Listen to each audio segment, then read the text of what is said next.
सबसे पहले बुलेटिन में आपको बताएंगे अफगान तालिबान इस वक्त फौजी लिहाज से 2001 के बाद की मजबूत तरीन पोजीशन पर है, ताहम वो काबुल पर कब्जा नहीं कर सकते। अफगान फोर्सेस की काबिलियत पर भरोसा है। अमेरिकी सदर जो बाइडन ने कहा कि तालिबान अफगानिस्तान पर काबिज हो गए तो शहरी हलाकतों का जिम्मेदार अमेरिका नहीं होगा। अफगान अवाम की जिम्मेदारी है कि अपने मुस्तकबिल का फैसला करें और फैसला करें कि अपने मुल्क को कैसे चलाना है।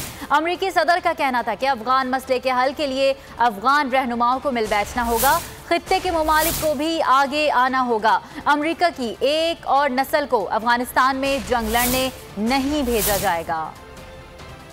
Military mission in Afghanistan will conclude on August 31st.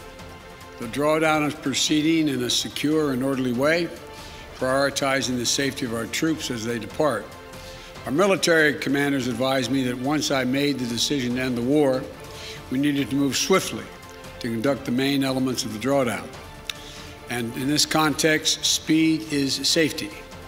As I said in April, the United States did what we went to do in Afghanistan, to get the terrorists who attacked us on 9/11 and deliver justice to Osama bin Laden, and to degrade the terrorist threat to keep Afghanistan from becoming a base from which attacks could be continued against the United States.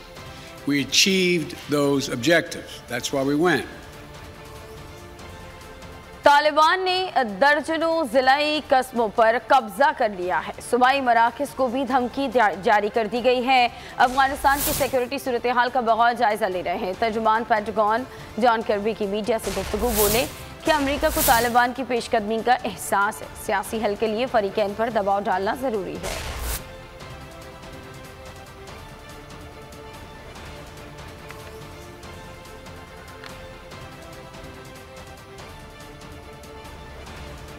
तेजी से बदलते हालात में किसी तरह भी अपनी सलामती के तहफ़्फ़ुज़ से गाफिल नहीं हुआ जा सकता। शुमाली सरहदों पर चौकन्ना रहने और किसी भी गैर मामूली वाक़यात में फौरी रद्द-ए-अमल के लिए तैयारी वक्त की अहम ज़रूरत है। आर्मी चीफ का कोर हेडक्वार्टर्स मंगला के दौरे पर जवानों से खिताब। आर्मी चीफ को जारी वॉर गेम्स, तरबियत और इंतज़ामी उमूर से मुतालिक ब्रीफिंग दी गई।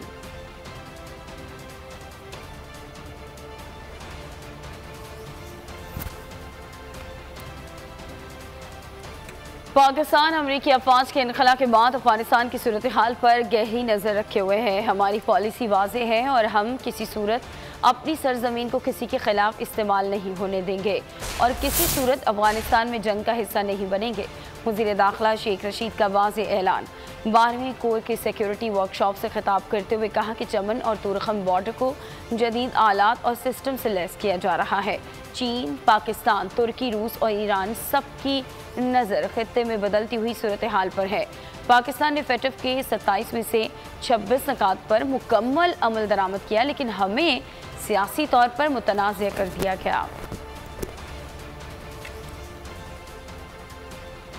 और मरीम नवाज की आज़ाद कश्मीर में भरपूर इंतखाबी मुहिम जारी है। जगह जगह जलसों से खिताब।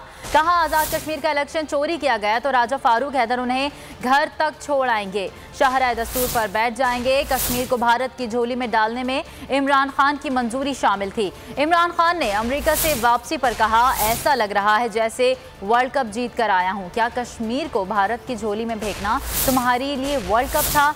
कश्मीर पाकिस्तान के हाथ से चला गया और कहा गया 2 मिनट की खामोशी इख्तियार करो। ये खामोशी आज भी इख्तियार की हुई है। सब जान चुके हैं कि वोट चोरी को किस तरह रोकना है। डस्का की सीट आपके हलक से वापस करवाई थी। इन लोगों को इतना खौफ है कि बात का आगाज़ भी नवाज शरीफ से होता है और इख्तिताम भी। मैं आपके सामने अपने कश्मीरी बहन भाइयों से कहती हूँ कि अगर मुस्लिम लीग नून का इलेक्शन जीती, कश्मीर का चोरी करने की कोशिश की, तो आप अगर बैठेंगे शाहराह दस्तूर पे तो मरियम नवाज आपके साथ बैठेगी। ये बुज़दिल इंसान जब अमेरिका गया तो कहा कि ट्रंप कश्मीर के मामले में सालसी करेगा। जब वापस आया तो कौम की आंखों में धूल झोंकने के लिए कहता है कि मुझे आज ऐसा लग रहा है कि मैं वो वर्ल्ड कप जीत के आया हूँ। क्या कश्मीर को भारत की झोली में फेंक के आ जाना ही तुम्हारा वर्ल्ड कप था? और ये कैसा वजीर आजम है कि कश्मीर पाकिस्तान के हाथ से चला गया। और इसने क्या कहा? इसने कहा कि सर झुका के 2 मिनट की खामोशी इख्तियार करो।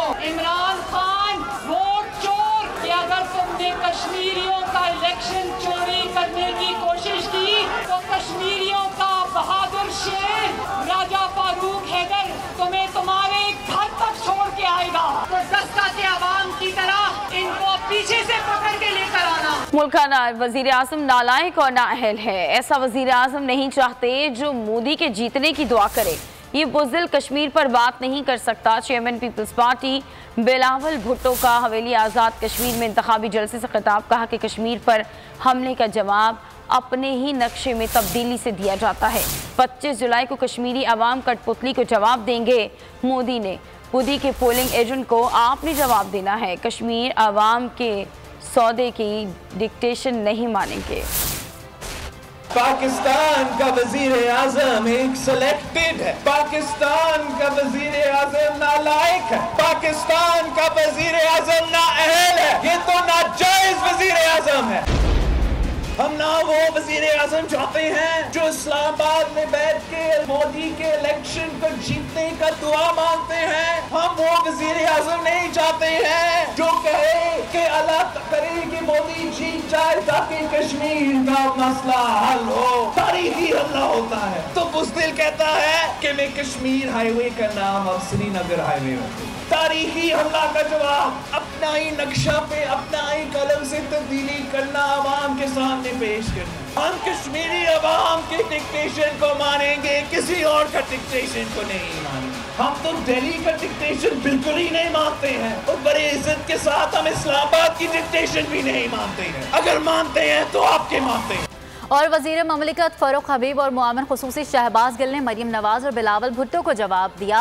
कहा, आप कब से कश्मीर के चैंपियन बन गए? इमरान खान ने ही दुनिया को मोदी और RSS के नज़रिए से आगाह किया। कश्मीरी इमरान खान को अपना सच्चा सफ़ीर समझते हैं। आज़ाद कश्मीर के इंतखाबात में ना आपके पास अच्छे उम्मीदवार हैं, ना आवाम में पजीराई है। आप कब से जो है वो कश्मीर के जो है वो चैंपियन बन गए?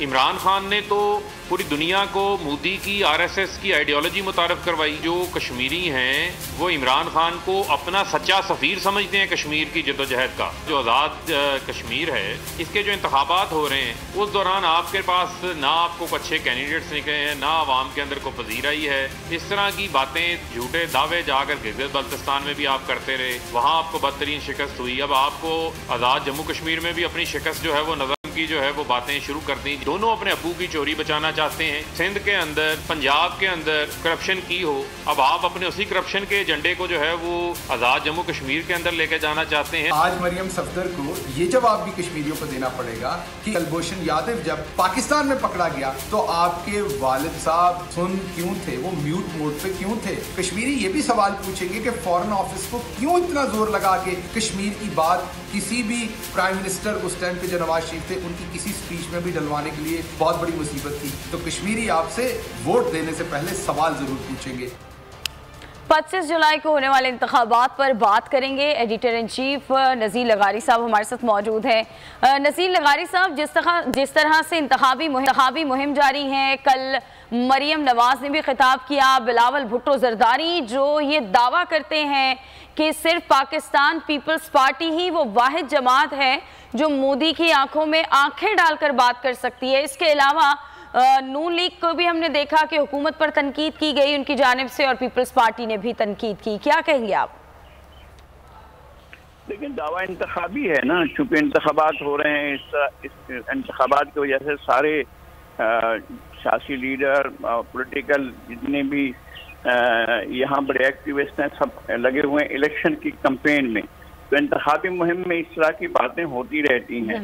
बात सिर्फ इतना फ़र्क ये है कि बिलावल भुट्टो जरदारी ने और मोहतरमा जलसा आम से खिताब किया और तर्जुमान वज़ीर ममलिकत ने जो है वो सोशल मीडिया के ज़रिए जो है अपना पैगाम पहुंचाया, मार्सेस के ज़रिए नहीं पहुंचाया।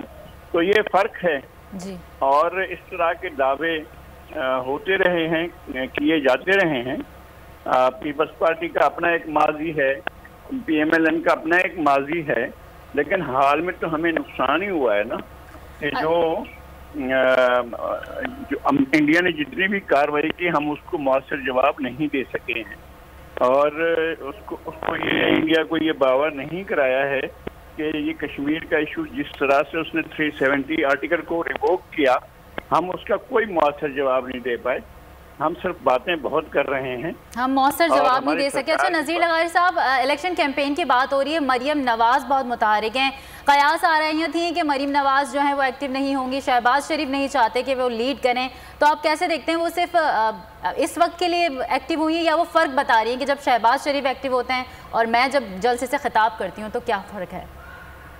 नहीं, मेरे ख्याल में ये दोनों भतीजी और जो चचा हैं कि एक ही पेज पर हैं, एक दूसरे के बरक्स नहीं सोचते। लेकिन ये कमाल मरियम का है कि वो कभी बिल्कुल गायब हो जाती हैं और कभी आती हैं और बहुत लंबी लंबी गुफ्तगू होती है उनकी, और बड़े दावे होते हैं, बड़े वादे होते हैं, बड़ी तनकीद होती है, लेकिन अचानक चुप कर जाती हैं और खामोश हो जाती हैं, और खामोशी कभी महीनों तक चली जाती है। ये है भारत। अच्छा नज़ीर लगारी साहब, अगर 25 जुलाई को फैसला हुकूमत के हक में नहीं आता, कितना बड़ा अपसेट होगा? बड़ा अपसेट होगा, क्योंकि माजी ऐसा नहीं है। हमारे यहाँ इलेक्शन जो है वो मैनेज होते हैं, इलेक्शन होते नहीं हैं, और हुकूमतें जो हैं वो अपना काम कर जाती हैं। तो खुदा करे कि वो दिन आए पाकिस्तान में जब इलेक्शन फ्री, फेयर, इम्पार्शल और रिग्ड ना हूँ, यानी इम्पार्शल हूँ और रिग्ड ना हूँ, इंजीनियर ना हूँ, मैनिपुलेटेड ना हूँ।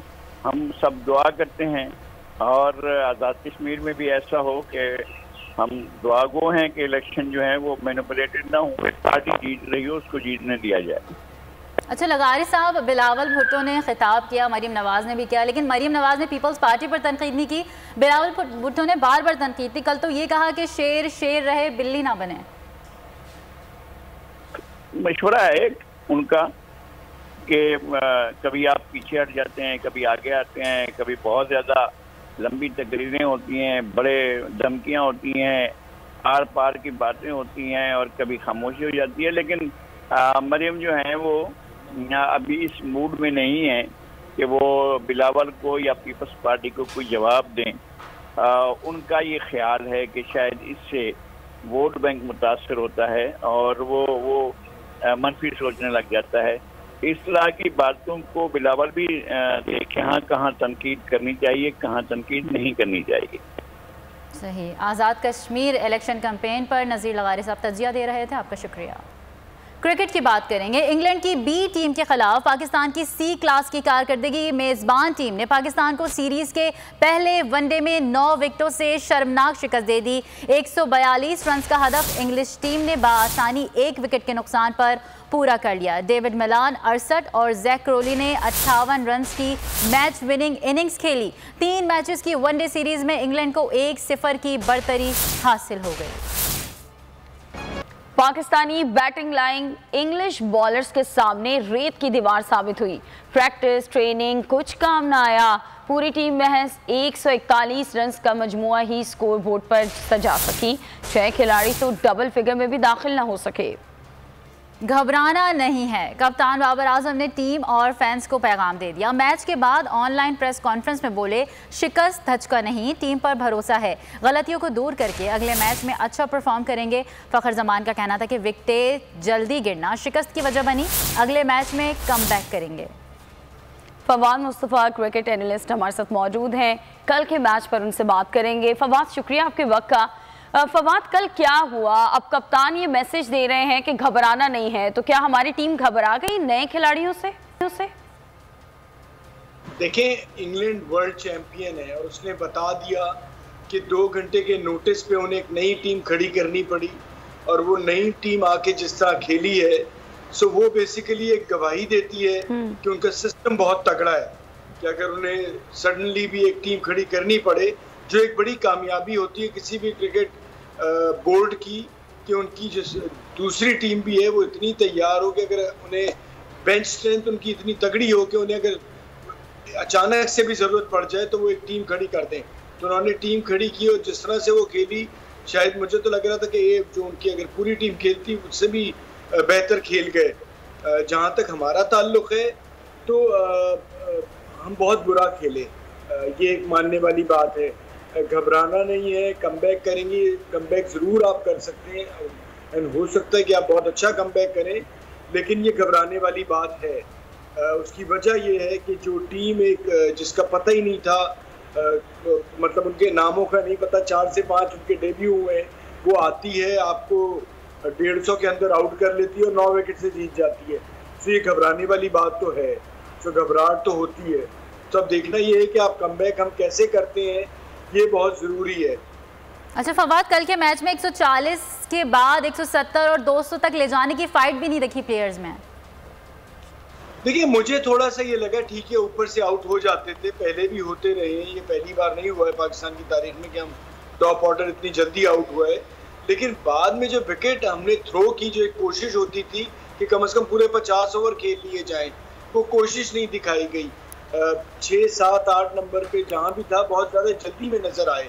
सो एक इसकी वजह ये भी हो सकती है कि जो आजकल हम T20 क्रिकेट खेल रहे हैं, बहुत ज़्यादा PSL भी पूरी होती रही, तो वो एक टेम्परामेंट चाहिए होता है 50 ओवर की क्रिकेट के लिए, लंबा करने के लिए। सो वो खेल खेल के ही आता है, बिकॉज ज़्यादातर हम T20 क्रिकेट पे फोकस हमारा है, तो हम 20 ओवर तक ज़्यादातर महदूद हो गए हैं कि अगर आउट भी हो जाते हैं तो नीचे वाले भी काफ़ी जल्दी में रहते हैं। सो वो एक चीज़ ज़रूर नजर आई। फिर बॉलिंग में मैं ज़रूर कहूँगा कि ठीक है 140 पे हुए थे, आप आउट हो गए थे, लेकिन आपको कोशिश तो करनी चाहिए थी कि कम से कम 4-5 आउट करते, थोड़ा सा उनको बताते। और हमारी बॉलिंग इतनी हल्की तो नहीं थी, शाहीन है, हसन है, शादाब थोड़ा देर में आए, जब 40 रन रह गए तो शादाब को लेके आए। तो कोशिश भी नज़र नहीं आई कि 140 में हम जीतने पे जाएं, कि 140 पे क्या पहली टीमें जीती नहीं है। सो कोशिश तो करनी चाहिए थी। सो बहुत आसानी से रन बनते रहे और बहुत सुकून से न्यूज़ जीत गया। लॉर्ड्स का जो मैच है उसमें जी विकेट बैटिंग के लिए साजगार होगी, और तो मौसम बता रहा है कि जी 50-50 चांस है मैच का, लेकिन वहाँ पर इतनी मुश्किल तो नहीं, लेकिन हाँ थोड़ी सी, लेकिन जो शुरू में बॉलर्स को ज़्यादा मदद मिल रही थी वो शायद ना मिले। लेकिन हमें बैटिंग में बहुत बेहतर करना होगा। साउथ अफ्रीका में भी यही हुआ था कि टॉप ऑर्डर परफॉर्म कर रहा था, तो इसलिए जो हमारी मिडिल ऑर्डर की कोताही थी, कमजोरी थी, छुप गई थी। इस बार टॉप ऑर्डर बस परफॉर्म नहीं कर पाए और आप देखिए किस तरह से हम आउट हो गए। बिल्कुल रेजिस्टेंस भी नहीं दिखी। अच्छा आपने कहा कि इंग्लैंड की टीम तगड़ी है, लेकिन पाकिस्तान की टीम की बात की जाए तो कभी कभी मामूली टीम भी बहुत बड़ी टीम बनाकर अपने आप को पेश कर देती है। तो आप क्या समझते हैं नेक्स्ट अगला जो मैच होने जा रहा है कुछ 1-2 रोज में, उसमें क्या टेक्निक्स यूज करनी चाहिए? नहीं, मैं इंग्लैंड की टीम तगड़ी नहीं, मेरा सिर्फ कहना ये था कि इंग्लैंड ने एक अच्छी टीम खड़ी कर दी 2 घंटे के नोटिस पे। तगड़ी तो पाकिस्तान की टीम है, पाकिस्तान की तो पूरी टीम है, तो वो तो एक्सपेक्ट ही नहीं कर रहे होंगे पाकिस्तान इतना बुरा कर जाएगा। करना क्या चाहिए, अब इसमें आप कर क्या सकते हैं, आपने सारी अपनी बेहतरीन टीम खिलाई है, बस बैठ के देखना है कि क्या गलतियां की हैं जो आने वाले मैचेस में ना करें। अब इसमें आप और क्या ठीक है, कल की गलतियों को देखना होगा ताकि आगे आने वाले जो मैचेस हैं उनमें ये गलतियां ना हो। बहुत शुक्रिया फवाद मुस्तफ़ा आपके वक्त।